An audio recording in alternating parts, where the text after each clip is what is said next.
اعوذ باللہ من الشیطان الرجیم بسم اللہ الرحمن الرحیم قل اتحاجوننا فی اللہ وهو ربنا وربکم ولنا اعمالنا ولکم اعمالکم ونحن له مخلصون۔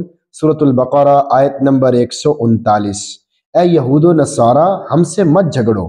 قل اتحاجوننا فی اللہ، کہہ دو کہ کیا تم ہم سے اللہ کے بارے میں جھگڑا کرتے ہو، یعنی تم اس بات پر ہم سے جھگڑتے ہو کہ اللہ تعالیٰ کی عنایت و رحمت کا ہمارے سوا کوئی مستحق نہیں ہے، حالانکہ یہود و نصارہ سے پہلے بھی امتیں گزر چکی ہیں، کیا وہ بھی اللہ کی عنایت و رحمت سے محروم تھے؟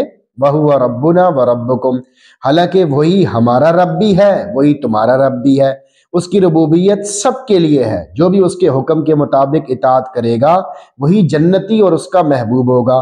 تم کفر و شرک کے باوجود کیسے اپنے دعوے میں سچے ہو سکتے ہو کہ اس کی عنایت و رحمت تمہارے ساتھ خاص ہے؟ وَلَنَا أَعْمَالُنَا وَلَكُمْ أَعْمَالُكُمْ، ہمارے اعمال ہمارے لیے ہیں، تمہارے عمل تمہارے لیے ہیں، ہم تمہارے عمل سے بری ہیں، تم ہمارے عمل سے بری ہو، لہٰذا ہم سے جھگڑا کرنے کی ضرورت نہیں ہے۔ وَنَحْنُ لَهُ مُخْلِصُونَ، اور ہم اللہ کے لیے مخلص ہیں، اپنے قول میں، فعل میں، سوچ کے ذریعے صرف اسی کی رضا چاہتے ہیں، اس کے ساتھ نہ تو کسی کو شریک ٹھہراتے ہیں نہ ہی کسی کو شریک مانتے ہیں۔ جبکہ تم مشرک ہو، بھلا شرک کرنے کے باوجود تم اللہ کے محبوب کیسے بن سکتے ہو؟ نکتہ، اخلاص کے حقائق و معارف، اخلاص کی تعریف۔ حضرت سعید بن جبیر رحمۃ اللہ علیہ فرماتے ہیں، اخلاص یہ ہے کہ بندہ اپنے دین اور ہر عمل کو صرف اللہ کی رضا کے لیے خالص کر دے، نہ تو اس میں شرک ہو، نہ ریاکاری ہو، نہ دکھلاوا ہو۔ حضرت فضیل بن عیاض رحمۃ اللہ علیہ فرماتے ہیں کہ لوگوں کے دیکھنے کی وجہ سے عمل چھوڑ دینا یہ بھی ریا میں داخل ہے، لوگوں کے دکھانے کے لیے عمل کرنا شرک ہے۔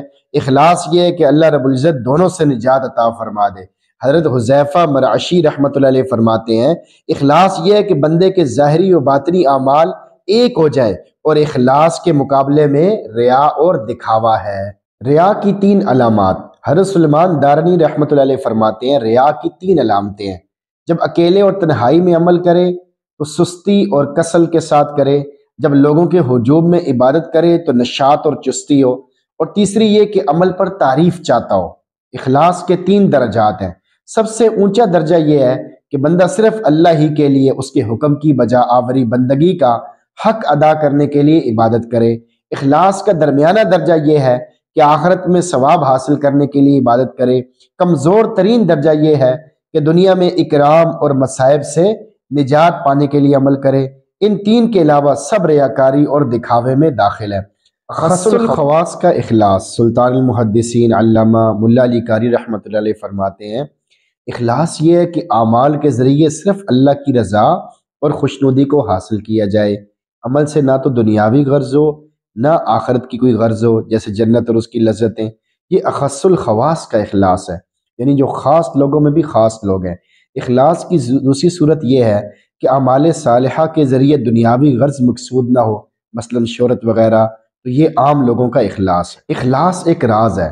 حضرت جنید بغدادی رحمۃ اللہ علیہ فرماتے ہیں، اخلاص ایک ایسا عمل ہے جو بندے اور اللہ کے درمیان راز ہوتا ہے، جسے نہ تو فرشتے پہچان سکتے ہیں کہ اسے لکھ لیں، اور نہ ہی شیطان کو پتہ چلتا ہے کہ اسے فاسد اور خراب کر دے۔ جس کا عمل ہے بے غرض، اس کی جزا کچھ اور ہے، حور و خیام سے گزر، بادہ و جام سے گزر۔ یعنی جب آدمی مکمل اخلاص کے ساتھ کام کرتا ہے تو اس کا اجر بہت زیادہ بڑھ جاتا ہے۔ تو اللہ تعالیٰ سے دعا ہے کہ اللہ تعالیٰ ہم سب کو تمام نیک کاموں میں اخلاص عطا فرمائے۔ آمین۔